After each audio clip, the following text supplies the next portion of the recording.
Hey everyone, this is Jordan here, and today we're taking a look at X Seekers of Fortune, a two-player strategy card game designed by Daniel Ayub and Joel Watts, published by Megamoth Studios. In X Seekers of Fortune, players will embark on daring quests while racing rivals for glory and treasure, navigate maps, uncover ancient relics, perform heroic feats, and complete thrilling adventures, all while outsmarting opponents.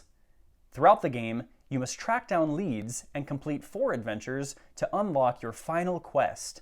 If you manage to complete your 5th quest before your opponent, your name will go down as the greatest seeker of fortune.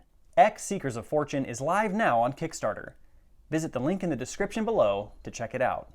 Alright, so this is a setup game of X Seekers of Fortune, and what I want to do today is give you a brief overview of how to play the game, as well as take you on a tour of what you're actually seeing. So during setup, each player draws 3 adventure maps from the adventure deck over here, places them down in their adventure zone. You're going to draw 6 of the lead cards from the lead deck here, and then 1 Action X card from the Action X deck right here. Now let's start with the adventure maps here. Now these are the core objective of the game. You're working to complete 5 of these before your opponent, and if you do, you win. Now, how do you actually complete these? Well, each adventure map is going to depict the required leads in order to complete it. Now there are 4 different leads in the game. There are glyph leads, which is the red, ruin leads, which is the yellow, myth, which is the purple, and vision, which is the blue. Now, once you have the required leads in your hand, you can complete that adventure. So this player already had the required leads in their hand at the start of the game. So as an action, if this was me, I could place these leads down and then complete my first adventure. And I'm 1 step closer to beating my opponent. Now, anytime you can complete an adventure, you're going to get rewarded. The more leads on the card, the better the reward. Now, this one in particular, once I complete it, I am able to draw both a lead card into my hand and an Action X card. Now, I didn't go too in depth on these yet, but these are the big daddy of this game. These are the cards that you are wanting to get and play. They're broken up into feats, relics, and sites. Now, this is a feat card here. This is sort of like a one-time use thing. So this one in particular, this is Ancestral Dream. And it says, until the end of turn, the next map you complete costs 2 leads of any one basic lead type fewer. So essentially what I could do is I could play this down and I could reduce the cost of the leads if it's the same color by 2. So this 5 cost adventure map would only cost me 1 of the myth leads and then 2 of the vision leads to complete that turn.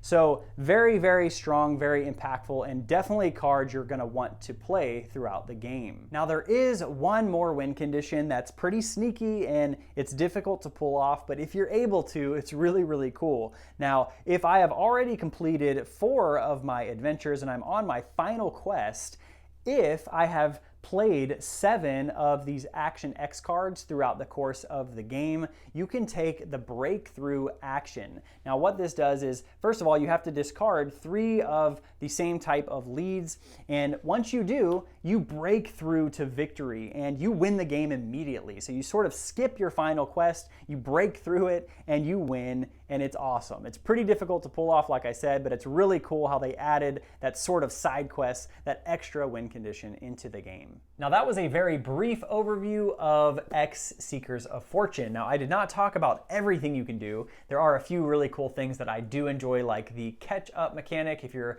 falling behind, there are 2 different actions that are unique to you while you're behind. So you can, for example, negotiate, which is where you take 3 of the lead cards, you keep 2 of them and then give 1 to your opponent. So you're kind of helping both players in the process. You can also poach a map from your opponent, which is where you take one of yours and trade it with one that your opponent has, so it can kind of cause a lot of chaos and madness, and that's what this game is about. There's going to be a lot of that tension throughout the game. It is a race. You're trying to complete these adventures, and it's just really fun. Like I already talked about, this is sort of like a TCG-like game, so if you played Magic or Pokemon, Yu-Gi-Oh, you're going to be somewhat familiar with how these cards operate. And if you haven't ever played those, that's also completely fine. I feel like it's really easy to wrap your head around. You kind of always expect to slow down your opponent while at the same time progress through your adventure.